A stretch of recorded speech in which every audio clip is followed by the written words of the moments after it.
Hello guys, welcome to the Inspiring Minds coaching, and now we are going to start the pharmacology. Okay, so the first you should know the basic concepts in pharmacology so that you can solve the maximum questions, and also you need to know the concepts behind them. Okay, pharmacological concepts के according अगर सिर्फ ये कहा जाए कि like bookish language कि किसी चीज़ को मैं रीड कर दूं और उस चीज़ को डिलीवर हो जाए डायरेक्टली, सो ये थोड़ा सा टफ होता है. तो स्टार्टिंग की वन स्लाइड मैं इंट्रोडक्शन पे ले रहा हूँ. इंट्रोडक्शन ऑफ फार्माकोलॉजी का मतलब यहाँ पर फार्मा एक्चुअली है क्या, और इसमें हम किस किस चीज़ के बारे में पढ़ते हैं. इवन क्यों पढ़ते हैं तो पता ही है, पर क्या पढ़ते हैं और कैसे पढ़ते हैं, that is most important. So here introduction of pharmacology means just I am going to make you introduce with the pharmacology. आपका परिचय होने वाला है फार्माकोलॉजी से, जहाँ पर हम कहते हैं the first of all the general pharmacology. Generally हम क्या समझते हैं, हम ये कह सकते हैं कि when we have some kinds of drugs, we are giving some kinds of drug to a person or patient, and he or she is consuming that drug. It simply means either to modify his, some activities or to treat some pathological condition. अब या तो बीमार होगा या तो वो अपनी physical improvement करना चाहेगा, जो समहाउ कह भी देते हैं कि ड्रग अब्यूज हो रहा है.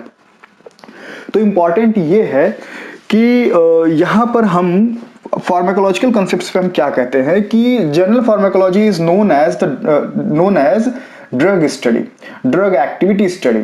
Okay, in pharmacology, Pharmacology means when we study about something, and it says drug activity study. One line definition: drug activity study, right? So first of all, what is drug? When we listen the term that drug, first what comes, like it may be tablet form, capsule form, either it is in the injection form. So all these things are drug, and also inhalation is also drug. Some kinds of nitrous oxides when given as anesthesia, chloroform, they are also a kind of drug. So drug doesn't mean only tablet and capsule. Okay, even intravenous injections, they consume the liquid solutions, that is also drug. Okay, so remove these things, that drug is only tablet. Okay, so general pharmacology says that pharmacology is a branch of science where we study the drug activity. Okay, drug, the definition of drug according to WHO, worldwide famous and approved, that is any substance or product that used to modify or treat pathological or physiological system or a body or living organisms. यहाँ पर important ये है कि यहाँ substance की बात हुई या तो प्रोडक्ट. अब सब्सटेंस की बात की गई, product that use to modify और ट्रीट टू पैथोलॉजिकल और फिजियोलॉजिकल सिस्टम. अब from the general physiology, biochemistry, medical biology, हमको पता है जब हम फिजियोलॉजिकल सिस्टम के बारे में पढ़ते हैं, means we are talking about biological things. Okay, हर सिर्फ लिविंग ऑब्जेक्ट के अंदर फिजियोलॉजिकल प्रॉपर्टीज होती हैं, कभी किसी मशीन में नहीं होता है. मशीन की मैकेनिज्म होती है, ओके, मैकेनिकल सिस्टम होता है, पर वो फिजियोलॉजिकल नहीं होता है. Okay, so once more, any substance or product that used to modify or treat the pathological and physiological system. So ultimately we are talking about living organisms only. Then it talk about drug. अब drug is a substance or product. अब सीधी सी बात है, अगर substance बोला जा रहा है तो ऑब्वियसली रॉ मटेरियल कुछ ना कुछ होगा, किसी ने जैसे बना होगा. सो उसी को कह देते हैं source. So that is source. Source, from source we form the substance.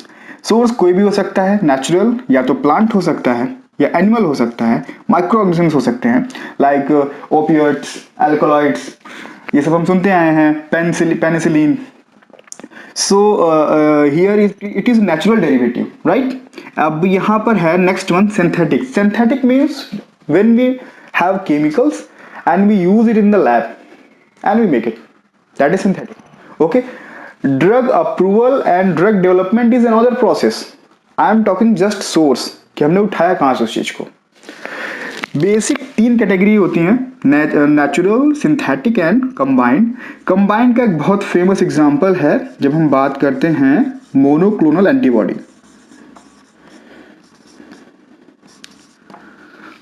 ये मोनोक्लोनल एंटीबॉडी नाउअडेज बहुत फेमस है. और इसमें जो हम नेचुरल सिंथेटिक में एक बहुत ऑलमोस्ट सारे ड्रग इसी में आते हैं. So later I will tell about them to you. So now drug activity study. What does it mean? Activity simply means some kinds of movement or some kinds of performance is going on inside the body or in the any proper place. Okay. So drug activity study हम करते हैं तो यहाँ पर activity को हम somehow similar कह सकते हैं effect. Okay. अब drug effect दो लेवल पे होता है. पहली बात कि body on drug.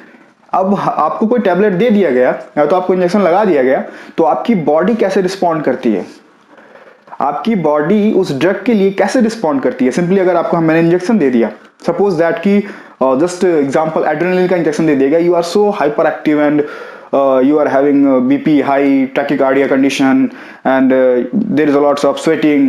So simply means your body is reacting over that. Okay, so that means there we study the body on drug.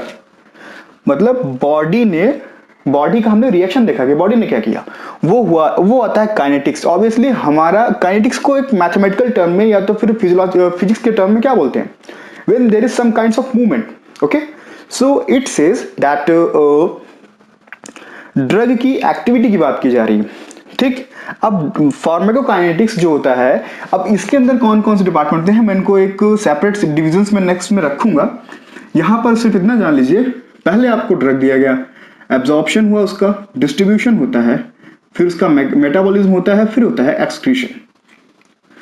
अब ड्रग आपको कहां से भी दिया गया, कैसे वो फैला, मे भी इनहेल किया गया आपने, फिर उसके बाद वो ब्लड में मिक्स होकर गया सिस्टमेटिक सर्कुलेशन के थ्रू. मेटाबॉलिज्म कहां पे हुआ, somehow most probable everyone knows that drug metabolism liver, कई बार हम इसका नाम सुन चुके हैं. फिर एक्सक्रीशन जहां पे किडनी का फंक्शन होता है. तो ये सारा का सारा होता है body on drug, that is pharmacokinetics. और सेकेंड डिवीजन जो हम इफेक्ट की बात करते हैं वो होता है ड्रग ऑन बॉडी. अब ड्रग ब्लड में चला गया, डिस्ट्रीब्यूट हो गया, मेटाबॉलिज्म होने के बाद या तो एक्सक्रीट भी हो गया, पर समहाउ वो ड्रग गया क्यों था.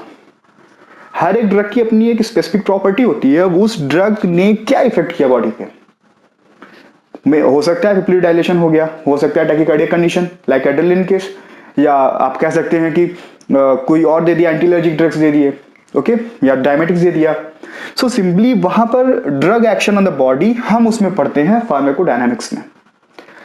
एज अ फिजिशियन आपके लिए दोनों बहुत इंपॉर्टेंट होता है, क्योंकि kinetics and dynamics they are interdependent. अगर आप काइनेटिक्स ही सिर्फ जानते हैं, डायनामिक्स नहीं जानते हैं, प्रैक्टिकली कहना गलत ही है. क्योंकि अगर आपने काइनेटिक्स पढ़ा है, ऑब्वियस सी बात है आप उसको डायनामिक्स भी पढ़ेंगे ही, उसमें मिक्स हो जाता है. और इसी दो ब्रांच को, फार्माकोकाइनेटिक्स एंड फार्माकोडायनामिक्स को मेनली कहा जाता है ब्रांचेस ऑफ द फार्माकोलॉजी. ठीक, अब फिर से बात आती है कि WHO के अकॉर्डिंग जो ड्रग की डिफिनेशन थी, any substance or product that used to modify that or treat the pathological and physiological system in the living body, their source derived or substance. Okay, अब होता क्या है, कोई भी ड्रग डॉक्टर के पास पहुंचने से पहले एक डेवलपमेंट पाथ पे जाती है. सोर्स से जब एक्सट्रैक्ट किया जाता है उसके बाद वो डेवलपमेंट पाथ पे जाती है, और डेवलपमेंट पाथ के बाद जाती है डॉक्टर के टेबल पे. ये डॉक्टर के टेबल पे भी नहीं जाती, actually to be more clear वो जाती है मेडिकल स्टोर्स पे. ठीक, मेडिकल जिसको हम डिस्ट्रीब्यूटर्स कह सकते हैं. जो फार्मेसी के स्टूडेंट्स होते हैं वो इस डिपार्टमेंट को ज़्यादा पढ़ते हैं, और जो नर्सिंग के होते हैं वो इसको ज़्यादा पढ़ते हैं.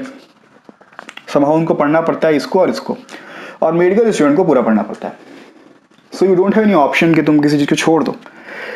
और कोई भी, जैसे कि अभी कोरोना का केस चल रहा है, हाँ, अब उसका ट्रीटमेंट या तो फिर उसकी एक प्रॉपर दवा, कोई नई दवा मार्केट में आने के लिए कितना टाइम चाहिए, ये सब कुछ as a physician, as a medical student अगर ये बोल दो कि हाँ 1 साल पहले की दवा है और अभी ट्रायल में आ गई, अब मतलब अभी मार्केट में आ गई, इम्पॉसिबल है. There are some rules and regulations which kept over the scientific activities, जो फॉलो ही करना पड़ता है, हम अपने मन से उसमें इंप्लीमेंट नहीं कर सकते. Okay, so there is development path of drug. It contains basically 3 departments: preclinic, phase level, and out in the market or the pharmacy. Pre clinic में क्या होता है, there is in vitro study, मतलब laboratory में study होता है। अब कुछ चीज एक्सट्रैक्ट कर ली गई, जैसे बहुत ही फेमस एग्जांपल था जब हम इंसुलिन के लिए ट्रीटमेंट की बात कर रहे थे, डायबिटिक मेलाइटिस के लिए, तो इंसुलिन को वो पिग्स के पैनक्रियास से एक्सट्रैक्ट किया जा रहा था। फिर बायोटेक्नोलॉजी आई 1962 के बाद, एक बहुत ही बड़ा रिवोल्यूशन हुआ। उसके एक्ट करने के बाद 1995 के फर्दर अब हम इंसुलिन इंजेक्शन इजीली पा सकते हैं। तो अभी कितना टाइम ले लिया? तो बात यही हुई कि whenever we have something, first thing कि उसके पहले कई बार उसको क्रॉस चेक किया जाता है, कई बार उसको अप्लाई करके रिजल्ट इवेल्युएट किया जाता है। एनालिसिस इवेल्युएशन रिपोर्ट के बाद ही मार्केट में दिया जाता है, ऐसे नहीं कर सकते कि डायरेक्टली कुछ सब्सट्रैक्ट किया और दे दिया, नहीं। सो in preclinical period what happened, that is in vitro, or you can say that is lab level, only and only lab level। यहाँ पर हम एक्सट्रैक्ट करते हैं powder form, solid form, liquid form, semi solid, paste form. अब उसको करने के बाद उसकी स्टडी करते हैं, कौन कौन सी केमिकल प्रॉपर्टी है, क्या नेचर है, जो हम बायोकेमिस्ट्री में पढ़ चुके हैं। I think you all know the biochemical property of the drug, and if you don't know, don't worry, in next lecture I will tell you about that in detail। And then what happened, there is 4 phase। See, you can see the longest one, animal, first animal trial, most probably monkey and mouse, then human trial, and safety, then we check for the safety, and then we check its efficiency, and then it directly goes to the pharmacies। अब government का involvement होता है इस level पे, safety efficiency के approval पे। अगर बात ये कही जाए कि directly when you have some kinds of drug, like whenever someone says that in the when we study the pharmacokinetics, there the first topic is absorption. In absorption and after then distribution. In distribution, first of all, it should be bioavailability, okay, that also somehow related to the efficiency of the drug। अगर obvious सी बात है, drug हम छोटा सा लेते हैं पूरी की पूरी बॉडी ट्रीट करने के लिए। अगर बॉडी मास रेशियो भी देखा जाए तो मिलीग्राम में हम लेते हैं 100 मिलीग्राम, 50 मिलीग्राम, 300, 200, और that drug is effective to treat a disease. So you can see the level of efficiency. Simply enzyme बहुत कम अमाउंट में होते हैं, कितना रिएक्शन मेटाबॉलिज्म करते रहते हैं। That's why living object is very interesting. यहाँ पे एक छोटी सी चीज बहुत बड़ी चीज को रिजल्ट कर देती है, और अगर वो नहीं रहा तो फिर बड़ी से बड़ी चीज वर्क नहीं करती। Most my personal favourite, that action potential which generate in the cardiac cycles. अगर एक्शन पोटेंशियल ही नहीं जनरेट हुआ तो हार्ट ही नहीं होगा, पंप करेगा। हार्ट नहीं पंप करेगा तो ब्लड सर्कुलेशन नहीं होगा, ब्लड सर्कुलेशन नहीं होगा तो पूरी बॉडी खराब। Okay, just that was my favorite example। okay, so now after preclinic and phase and out in the pharmacy, it goes to the doctor's table। so how it comes to us when we study about, actually this department is not our, but we as a doctor you should know कि हाँ, अगर कोई कहता है कि 2 साल पहले कोई ड्रग आई थी एक्सट्रैक्ट करके और इस वक्त मार्केट में है, दी जा रही है, तो as a allopathic doctor you are not allowed to prescribe that medicine. Okay, so in the last one there is a slip. अब स्लिप की बात हुई, अब इसको हम पर्चा बोल देते हैं। नॉर्मल एक मेडिकल डॉक्टर ही इसको प्रिस्क्राइब करता है, फिजिशियन, MD MS वो लिख सकता है। एंड होता क्या है कि there is a prescription RX बहुत फेमस है इन फार्माकोलॉजिकल कंसेप्ट्स में। इस प्रिस्क्रिप्शन के बेसिकली 4 डिवीजन होते हैं। अब प्रिस्क्रिप्शन किसके लिए? अब whenever some person comes with a disease and he or she is having a problem or ill, and at that moment you decided to treat that patient, you had their you took history, you diagnosed, okay, and then you are going to prescribe something to treat that clinical disease which is causing problem. It may be hypertension, it may be diabetes, it may be simple vomiting, or it may be some kinds of serious disease like a genetic disease. So you are going to prescribe those drugs. Simply you are not going to take that drug and give every time. Okay, that's why this prescription is important. There are 4 subdivisions of the prescription. The first one, superscription. In superscription, patient's name, date of birth, or you can say age is given, and gender, male or female. And it starts from the Rx, that is prescription, and later it is inscription. There we write down doses, simply the name, first name of the drug. Here patient's detail, patient's name, and year of birth and gender.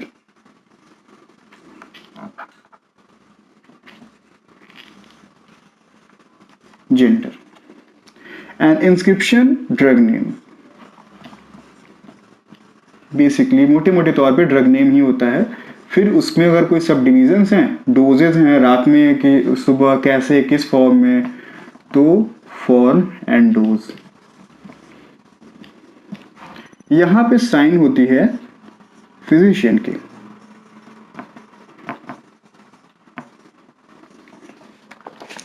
USA UK में क्या होता है कि actually हमारे Indian countries में अगर बड़े बड़े डॉक्टर्स को अगर देखा जाए तो उनके पास प्रिस्क्रिप्शन फॉर्म होता है properly, but whenever we talk about the prescription over the developed country, they issued from the hospital authority, and in that prescription you have to mention just name and year,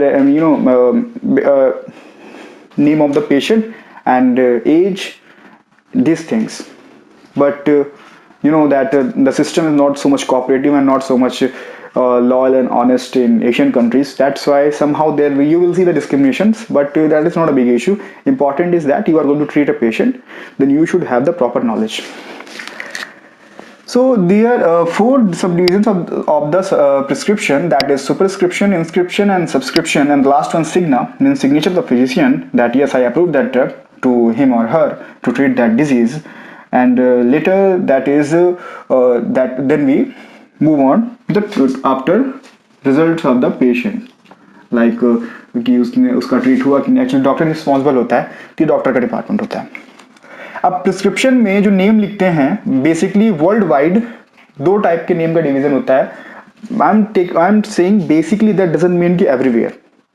Ayush का अपना अलग department चलता है, homeopathy, यूनानी, उन सब में क्या होता है कि they have name discrimination. Chemical compound, chemical structure भले ही सेम हो, पर उनमें नेम में डिफरेंस हो जाता है। As we are so much oriented in the crop question you assembly and also we are interested to work in India, तो मैं सिर्फ उन्हीं फैक्टर्स को ले रहा हूं जो इंपॉर्टेंट है। There are British approved name and another one United States approved name. British approved name के बेसिस पे क्वेश्चंस आ जाते हैं प्लैब में, नीट पीजी में, और यूनाइटेड स्टेट्स के एक्चुअली नीट में इसके भी आते हैं, नीट में कॉमन आ जाता है, तो इसलिए हमको पूरा पता होना चाहिए। NEET PG United State approve जो आते हैं वो यूएसएमली, आईएफएम और क्रॉक क्वेश्चंस में आते हैं। So guys, this all was the introduction of the pharmacology, and I hope कि एक बेसिक स्लॉट आपका क्लियर हो गया होगा कि फार्माकोलॉजी में हम पढ़ने क्या वाले हैं, क्यों पढ़ने वाले हैं पता होता है, पर कैसे पढ़ेंगे that will be, believe me, so interesting and so simple. Hope you guys like this video. Like, share and subscribe to this channel, and here I am going to tell you the very simplest way of pharmacology learning, and you are going to enjoy, because this was just take it as a story in quick revision, like there is source, you have a substance to treat the disease. Before treating the disease, it must be go with the developmental path, where it is 15 year. It is around 15-year process. Then it goes to the doctor. Doctor prescribe drug to the patient, and patient become healthy and cure. So let's meet in next video, and keep watching and be confident with the pharmacology, and let's see the next one. Thank you.